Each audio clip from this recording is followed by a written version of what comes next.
abantu benshi bamaze iminsi banyarikira bati kuki utakitugeza amakuru ya gospel cyangwa se amakuru y'iyobokamana hano hanze ku makorali ndetse no ku worship team. Ibi ngibi rero ni ibintu byiza cyane, igitekerezo cyanyu cyakiriwe neza, niyo mpamvu yize ngo mbagezeho amwe mu makuru ameza cyane kandi agezweho hano mu Rwanda kujyanye na gospel. Iyi ni Healing Worship Team mu Rwanda yanditse amateka mu minsi ishize mu ifatwa ry'amashusho yayo ya album bise Nema ya Mungu. Iri tsinda Healing Worship Team mu Rwanda riri mu byishimo nyuma yo gukora igitaramo cyo gufata amashusho live recording ya album yaryo yise Nema ya Mungu. Iki gikorwa cyabaye kuwa 28 Kamena 2026 kuri Grade Apartment iherereye Indera ni hariya mu mujyi wa Kigali, abenshi murahazi. Iki gitaramo kandi cyitabiriwe n'abakunzi b'umuziki wa gospel, abaramyi batandukanye ndetse n'abakozi b'Imana baturutse mu Rwanda no hanze yarwo. Aho habaye ibihe byo kuramya no guhimbaza Imana byaranzwe n'ubwitabire bw'abantu benshi cyane bari baturutse mu Rwanda ndetse abandi baturutse hanze y'u Rwanda. Perezida wa Healing Worship Team mu Rwanda Muhoza Budete Kibonke yavuze ko bishimiye uko iki gikorwa cyagenze, ashimira ndetse n'abantu bose bagize uruhare mu gutuma iki gikorwa kiba cyiza.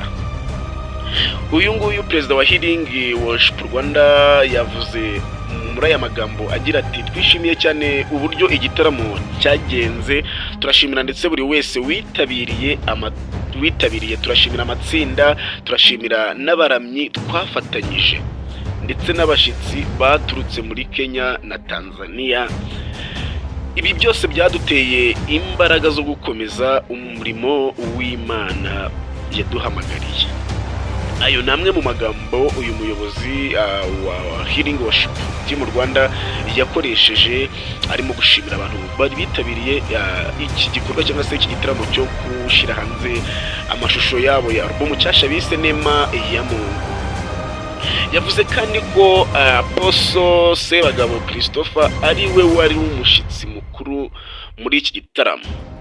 Muramuzi, uyu ni umushumba Imana iri gukoresha muri iyi minsi urimo kugeza ubutumwa bwiza ku bakristo bose. Kandi nanone anashimira amatsinda n'abahanzi barimo Injili Bora, murayizi, harimo Family of Singers nabo murabazi, Bright Worship Team, Grace, Bahire na Konfi. Urumva na Konfi nawe ni umuhanzi wari urimo, ndetse na Muhumure bafatanyije nabo muri uwo munsi. Urumva nibo bari barimo b'abaririmbyi bafatanyije n'iyi worship team gukorera present worship ndetse no gutuma igitaramo cyabo kigenda neza. Album yabo Nema ya Mungu izaba igizwe n'indirimbo 10, ikaba ari album ya 9 iri tsinda rigiye gushira hanze. Ni album yabo ya 9 bise Nema ya Mungu. Nkuko Kibonge umuyobozi wayo mukuru abivuga, iyi album ni umusaruro w'igihe kinini cy'amasengesho, ni imyiteguro n'icyifuzo cyo gukomeza kugeza ubutumwa bwa Yesu Kristo ku bantu benshi, ku bakunzi babo, bakunzi ba Healing Worship Team mu Rwanda.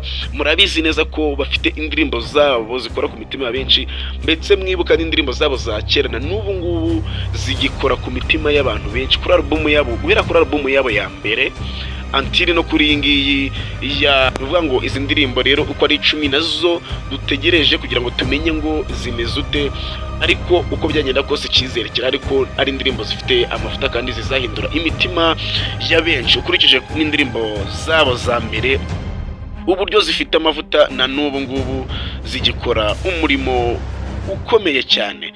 Yavuze ko kandi intego yabo ari ugukora umuziki gusa, ahubwo ntabwo ari ugukora umuziki gusa, ahubwo ko ari ugukora indirimbo zifasha abantu kwegera Imana, zigatanga ihumure, ibyiringiro n'impinduka mu buzima bw'abazazumva. Healing Worship Team mu Rwanda imaze imyaka igaragara mu muziki gospel, ikabizwi cyane mu ndirimbo zirimo Karuvali, ni indirimbo ya mbere muzo nahoze mbabwira, yahoze ica ibintu cyane ndetse ikora ku mitima y'abantu benshi, ndetse hari n'indi bazwiho nta misozi nta nyanja, murayizi ni indirimbo nayo yakunzwe cyane ndetse igeza abantu benshi ku musaraba wa Kristo. Icyo wavuze ni indirimbo nayo muzi yabo, ndetse bagaragara no ku yindi sinari kwirirwanirira, ni indirimbo nziza cyane. Bagaragara no mu yindi y'igiswahili yitwa Mbari, bagaragara mu yindi indirimbo yitwa Kerere, Nguwe Neza, Amba Hafi, Atatimiza, Shikiria Pindo, ni indirimbo nziza nyinshi cyane. Hari n'iyindi yitwa Jina Hilo ni Uzima na Tuliza Nguvu za Shetani, iyo ni indirimbo nayo mwagiye mwumva. Iyi rero akaba ari itsinda dufite hano mu Rwanda batangiye cyane ibijyanye na praise and worship cyangwa se byo kuririmba indirimbo ziramya ndetse zinahimbaza Imana mu gihe cyabo bari bakomeye. None abantu benshi mwamaze iminsi muvuga ngo none Healing ngo yarazimye, ngo byagenze bite?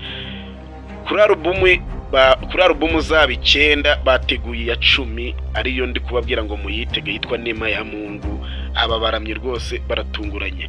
Reka dutegereze turebe rero ngo ibimeze bite kuri ya alubumu, ariko mwese muyitegure neza kandi muzabakurikire ndetse munanaba following mubashigikire kuri iki